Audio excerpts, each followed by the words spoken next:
दोस्तों 10 अक्टूबर 2024 प्रधानमंत्री नरेंद्र मोदी इस समय 2 दिवसीय यात्रा पर लाओस की राजधानी में हैं। उन्होंने 21वें आसियान भारत शिखर सम्मेलन के अवसर संबोधन दिया। मोदी ने कहा कि उन्हें विश्वास है कि 21वीं सदी, जिसे एशियाई सदी भी कहा जाता है, भारत की और आसियान देशों की सदी है। वह आसियान देशों के नेताओं को संबोधित कर रहे थे, जिनमें Malaysia, Thailand, Brunei, Cambodia, Indonesia, Myanmar, Philippine, Vietnam, Laos और सिंगापुर शामिल हैं।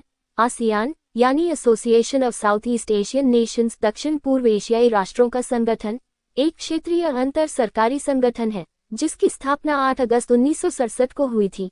इस संगठन का मुख्य उद्देश्य दक्षिण पूर्व एशिया के देशों के बीच राजनीतिक, आर्थिक, सुरक्षा और सामाजिक सांस्कृतिक सहयोग को बढ़ावा देना है। वर्तमान में आसियान के 10 सदस्य देश हैं: Indonesia, Malaysia, Philippines, Singapore, Thailand, Brunei, Vietnam, Laos, Myanmar और कंबोडिया। पीएम मोदी फिलहाल आसियान भारत शिखर सम्मेलन में भाग लेने के लिए गए हैं।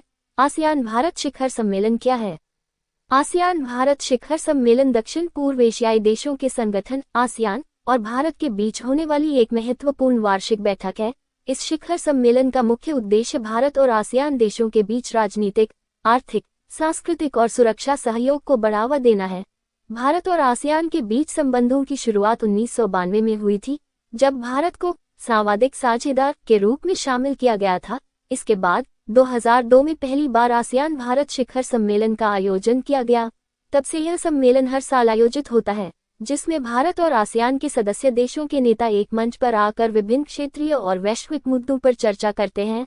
आसियान भारत मुक्त व्यापार समझौता FTA 2009 में भारत और आसियान के बीच वस्तुओं पर मुक्त व्यापार समझौता लागू हुआ, जिससे दोनों पक्षों के बीच व्यापार में तेजी आई। इसके अलावा सेवाओं और निवेश पर भी समझौतों को लागू किया गया है, जिससे आर्थिक संबंध और मजबूत हुए हैं।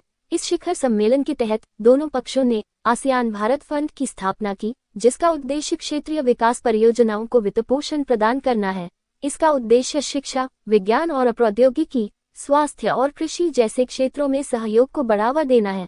आसियान की स्थापना का मुख्य मकसद क्षेत्रीय शांति और स्थिरता बनाए रखना था। 1960 के दशक में दक्षिण पूर्व एशियाई देशों को कई आंतरिक और बाहरी चुनौतियों का सामना करना पड़ा था, इसलिए इन देशों ने मिलकर एक ऐसा संगठन बनाने का निश्चय किया जो इन चुनौतियों से निपटने के लिए आपसी सहयोग और एकजुटता को बढ़ावा दे सके। शुरुआती सदस्य देश 1967 में जब आसियान की स्थापना हुई तो इसके केवल 5 संस्थापक सदस्य थे: इंडोनेशिया, मलेशिया, फिलीपींस, सिंगापुर और थाईलैंड। बाकी देश बाद में जुड़ते गए और 1999 में कंबोडिया इस संगठन का 10वां और अंतिम सदस्य बना। आसियान के ध्वज में नीले, लाल, सफेद और पीले रंग का इस्तेमाल किया गया है। इसमें एक बंडल के रूप में 10 धान के गुच्छे होते हैं, जो इस बात का प्रतीक है कि सभी 10 देश एकजुट हैं। नीला रंग शांति और स्थिरता का प्रतीक है, लाल रंग शक्ति और जोश का, सफेद रंग शुद्धता और पीला रंग समृद्धि का प्रतीक है। आसियान का चार्टर 2007 में आसियान ने अपना एक चार्टर अपनाया, जिसके तहत संगठन को कानूनी रूप से स्थापित किया गया। इस चार्टर का उद्देश्य सदस्य देशों के बीच सहयोग को और अधिक संगठित और प्रभावी बनाना था। आसियान का वार्षिक शिखर सम्मेलन हर साल आसियान शिखर सम्मेलन आयोजित होता है, जिसमें सभी सदस्य देशों के प्रमुख भाग लेते हैं। इस शिखर सम्मेलन में विभिन्न मुद्दों पर चर्चा की जाती है, जैसे कि क्षेत्रीय सुरक्षा, आर्थिक विकास और सदस्य देशों के बीच संबंधों को मजबूत करने के उपाय। आसियान भारत सहयोग। भारत और आसियान के बीच का संबंध काफी पुराना है और भारत इस संगठन के साथ अपने संबंधों को और मजबूत करने के लिए प्रतिबद्ध है। 1992 में भारत को आसियान का सांवादिक साझेदार बनाया गया और 2012 में इसे रणनीतिक साझेदार का दर्जा दिया गया। भारत और आसियान के बीच व्यापार, सुरक्षा, संस्कृति और शिक्षा के क्षेत्र में सहयोग बढ़ता जा रहा है। आसियान भारत की एक्ट ईस्ट नीति का केंद्र है। यह नीति एशिया प्रशांत क्षेत्र में विस्तारित पड़ोस पर केंद्रित है। इसे 1990 के दशक में शुरू की गई लुक ईस्ट नीति के अगले चरण के रूप में तैयार किया गया था। एशिया प्रशांत क्षेत्र में विस्तारित पड़ोस पर केंद्रित है। इसे 1990 के दशक में शुरू की गई लुक ईस्ट नीति के अगले चरण के रूप में तैयार किया गया था। सोवियत संघ USSR के साथ भारत के घनिष्ठ ऐतिहासिक संबंध रहे हैं, लेकिन बिना सोवियत संघ वाली दुनिया में भारत ने दक्षिण पूर्व एशिया जैसे अन्य देशों के साथ अपने संबंधों को गहरा करने की कोशिश की। दक्षिण पूर्व एशिया से अपनी निकटता के कारण पूर्वोत्तर भारतीय राज्यों को इसमें महत्वपूर्ण भूमिका निभानी थी। इस नीति की मूल रूप से एक आर्थिक पहल के रूप में कल्पना की गई थी, क्योंकि पिछले कुछ दशकों में कई दक्षिण पूर्व एशियाई देशों ने तेजी से आर्थिक विकास देखा है। उदाहरण के लिए ब्रुनाई, जिसका इस साल की शुरुआत में पीएम मोदी ने दौरा किया था, वह इस क्षेत्र में सबसे बड़े तेल और गैस उत्पादकों में से एक है। भारत आसियान संबंधों ने बाद में राजनीतिक, रणनीतिक और सांस्कृतिक आयाम प्राप्त किए, जिसमें संवाद और सहयोग के लिए संस्थागत तंत्र की स्थापना भी शामिल है। भारत आसियान +6 समूह का हिस्सा है, जिसमें चीन, जापान, दक्षिण कोरिया, न्यूजीलैंड और ऑस्ट्रेलिया शामिल हैं। 2010 में भारत और आसियान के बीच एक मुक्त व्यापार समझौते पर भी हस्ताक्षर किए गए और ये लागू हुआ। भारत 2020 में क्षेत्रीय व्यापक आर्थिक भागीदारी RCEP में शामिल होने के लिए बातचीत का हिस्सा था।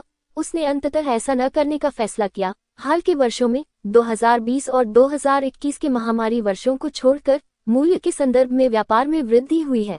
भारत और आसियान के बीच का रिश्ता प्राचीन काल से है, जब व्यापार और सांस्कृतिक आदान प्रदान होता था। आज भी भारत और आसियान के बीच का रिश्ता उतना ही महत्वपूर्ण है।